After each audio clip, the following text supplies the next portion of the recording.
জাহাঙ্গীরনগর বিশ্ববিদ্যালয়ে শেখ পরিবারের নামে থাকা 4টি হলের নাম পরিবর্তনের সিদ্ধান্ত নিয়েছে বিশ্ববিদ্যালয় কর্তৃপক্ষ।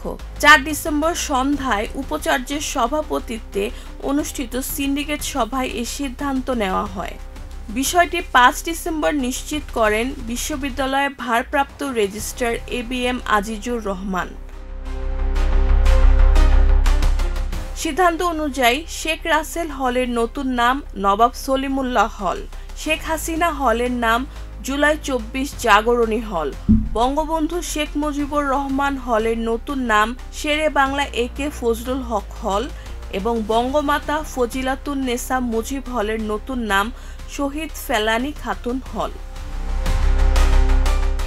বিশ্ববিদ্যালয় সূত্র জানায়, দীর্ঘদিন ধরে শিক্ষক-শিক্ষার্থীদের দাবির পরিপ্রেক্ষিতে হলগুলোর নাম পরিবর্তনের প্রক্রিয়া চলছিল।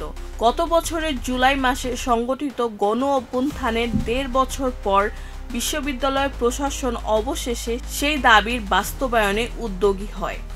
সিন্ডিকেট সভায় 4টি হলের নাম আনুষ্ঠানিকভাবে পরিবর্তনের অনুমোদন দেওয়া হয়।